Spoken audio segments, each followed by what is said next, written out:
Hey everyone, this is Eran with another A to Z effect in the Effects A to Z series. This one will be a little bit longer than usual because this is pretty heavy effect. One of my favorite actually in the whole simulation category of After Effects, and this is the Caustics effect. Now, towards the end of this, I will refer you to more resources which you can find out about this effect, but let's start very quickly and try to understand the purpose and the meaning of the Caustics effect. In order to apply the effect, we'll create a new solid layer. This is just for a quick demonstration, and then under Effect, Simulation, I will apply the Caustics effect. Now the effect actually asks us to input three sources, one for the bottom, one for the water, and the other one for the sky. Now the logic here is that this effect is trying to emulate the light rays that are reflected or refracted by some kind of a surface or an object. These tiny lights, when actually you can see them if you are standing, let's say, on a top of a swimming pool or some kind of a watery surface looking down, so you can actually see the bottom through the water and maybe also some kind of a sky reflection. We also have access to lighting and material, and I will touch on those two a little bit later, but I want to explain fairly quickly the principle of how we can create something which looks kind of a Caustics effect. So let's start with those three compositions which I've already prepared ahead of time. And here, this is the first one. This is our bottom composition.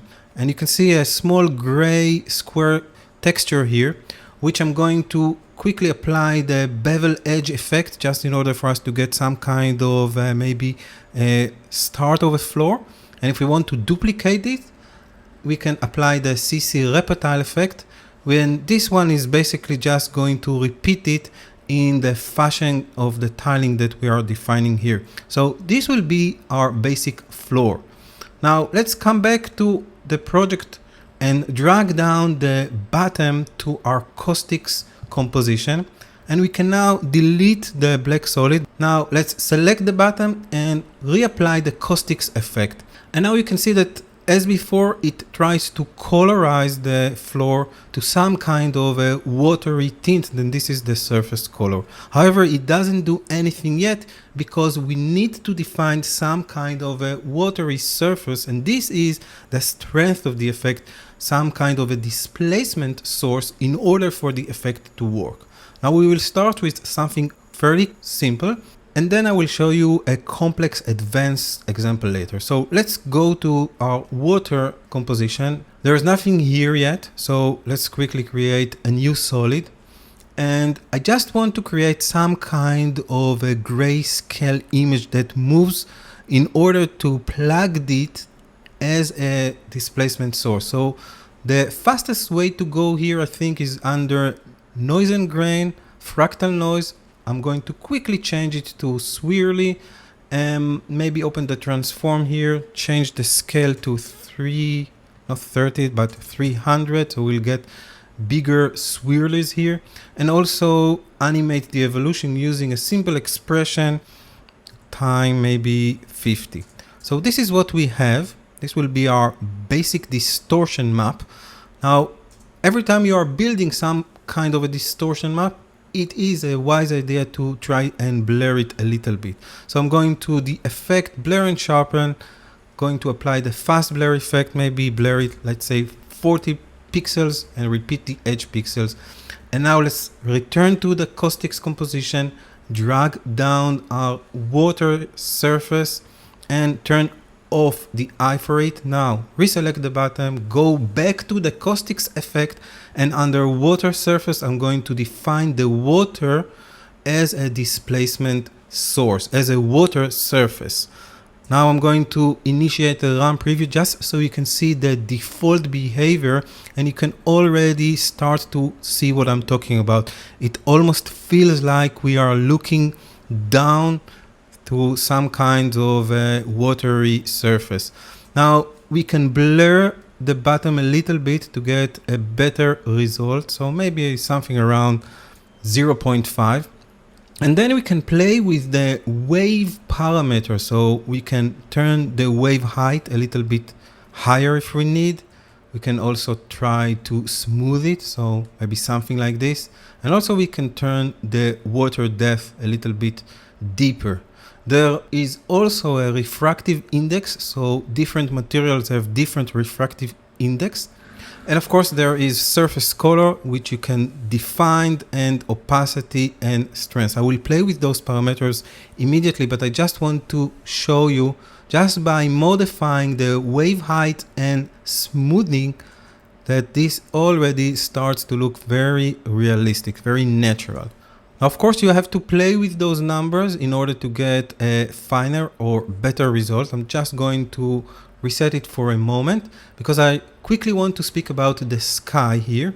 And the sky is an optional thing which you can add to your composition. So if you want to see the reflection of the sky from above, we can define a sky for it. There is already a composition here with a video of clouds.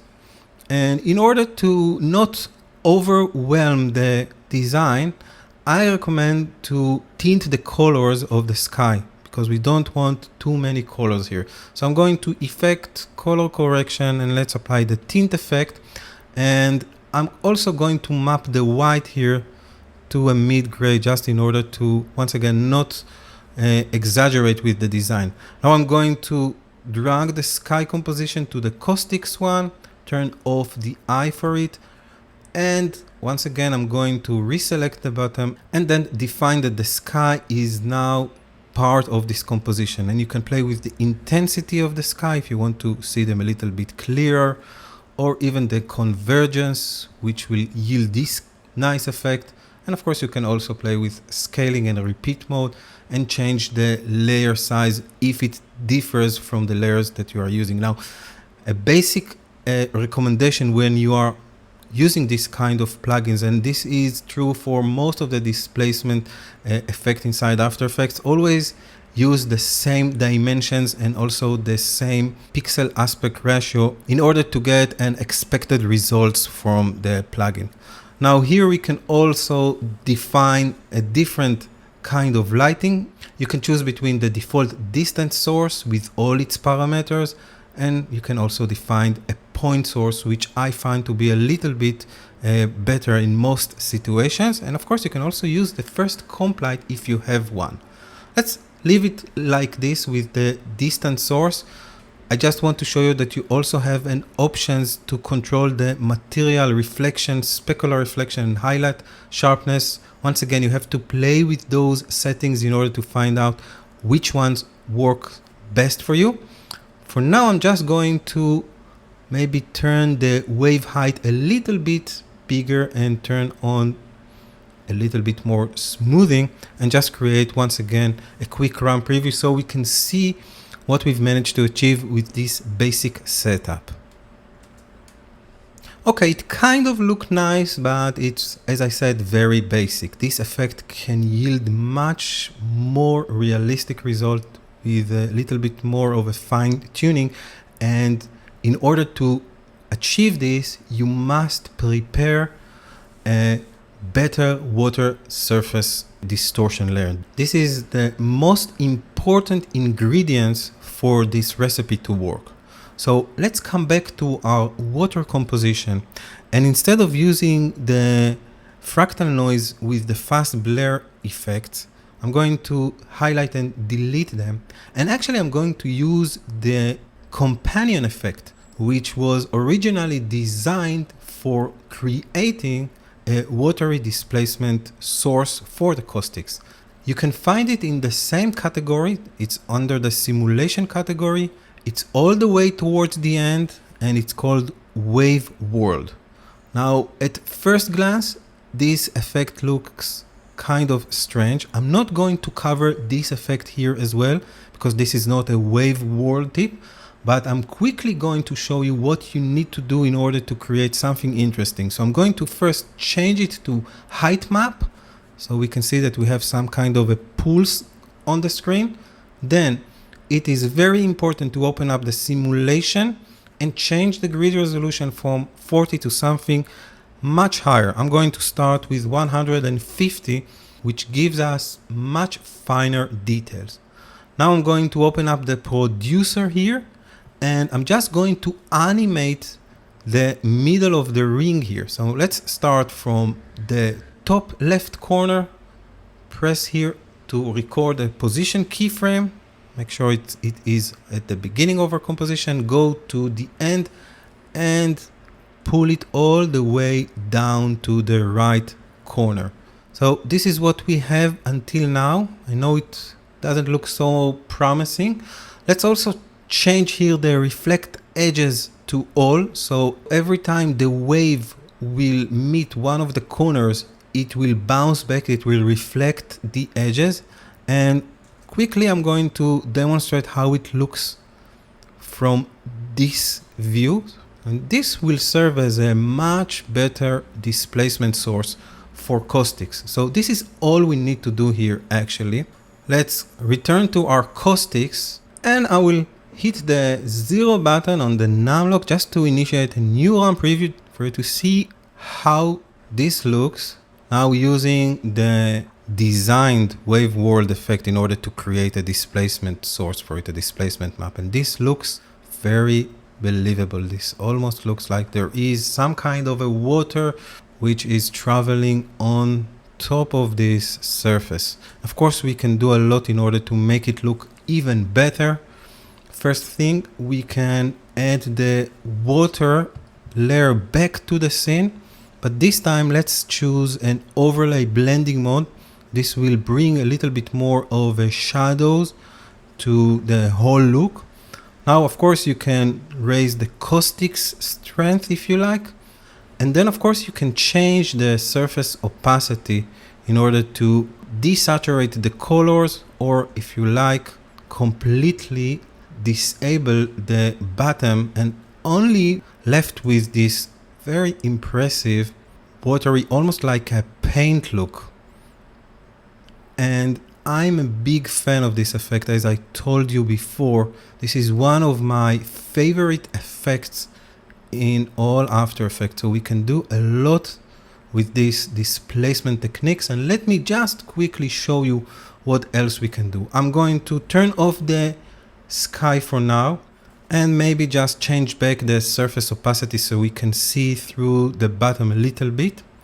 Now I'm going to come back to my water here, and I'm going to unshine my shape layer here, and I'm going to raise it up.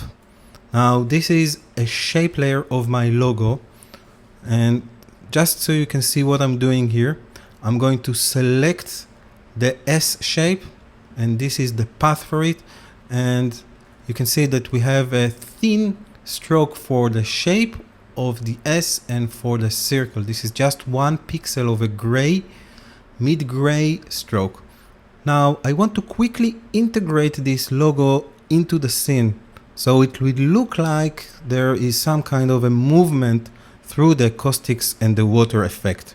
In order to do so, I'm going to select the S and add few operators. I'm going to start with the trim path here, open it up, and then let's start from maybe here 0, and over the course of maybe 3 seconds I'm going to offset the path so it will draw the shape of the circle. Then I'm going to maybe add a wiggle path operator, and let's open it up, change the size here a little bit, and also let's add round corners.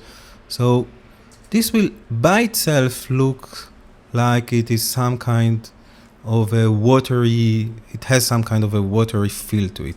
Okay, I think it looks quite interesting. So I'm going to select my trim path, wiggle path, and round corners, copy them, then just paste them to the circle as well. So we'll have both elements working together. Okay, now remember this is on top of our wave world effect, and I've already changed the blending mode of the logo to use the darken mode.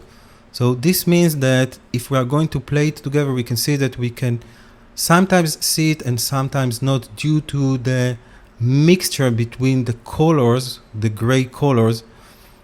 As before, this by itself doesn't look so impressive, but when we are plugging it to our Caustics effect, and maybe let's play a little bit with the wave height here. I don't think that we need it to be so much.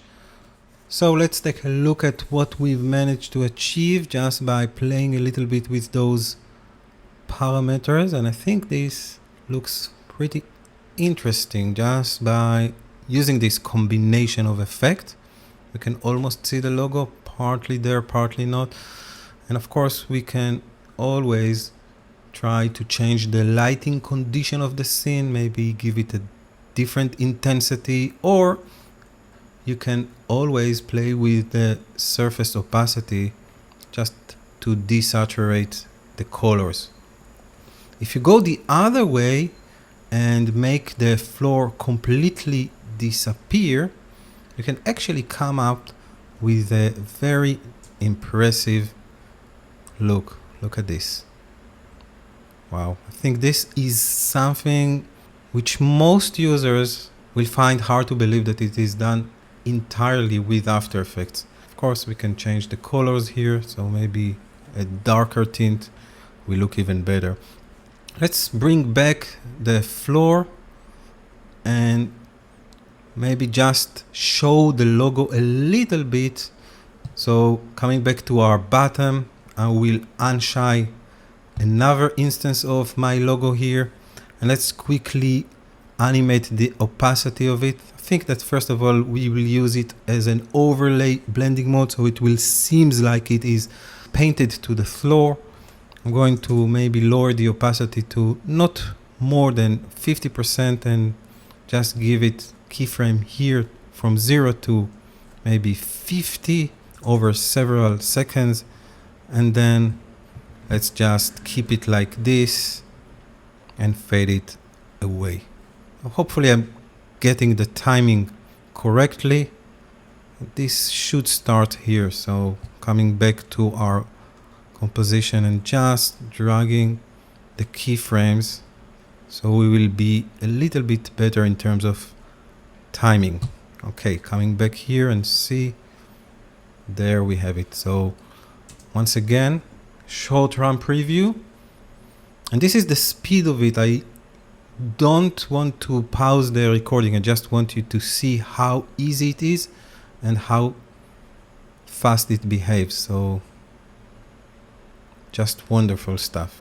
This tutorial is a little bit longer than what I expected it to be.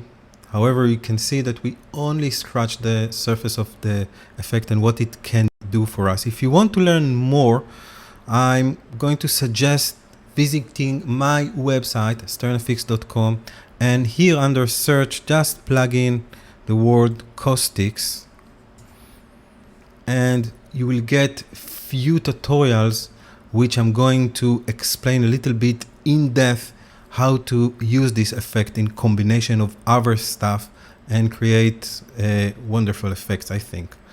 And if you want to learn more about working with Wave World and Caustics, make sure to check my motion design with After Effects DVD, which you can purchase directly from the site. There is a lesson here called Liquid Logo.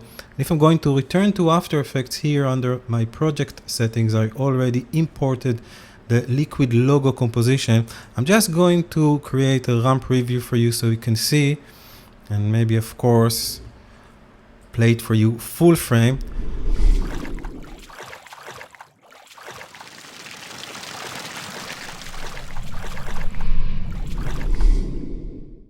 And in this example, you will learn how to actually affect the wave world with some kind of a bumpiness surface. As you can see, this is my name here. So it will take the techniques that I showed you a step further. And as you can see from the result, the effect is very ergonomic, very natural, looks very impressive just using After Effects. Once again, one of my favorites. So hopefully you learned few things and got few ideas from this nice effect, and until next time we'll meet, this is Eran's turn for Motion Work saying goodbye.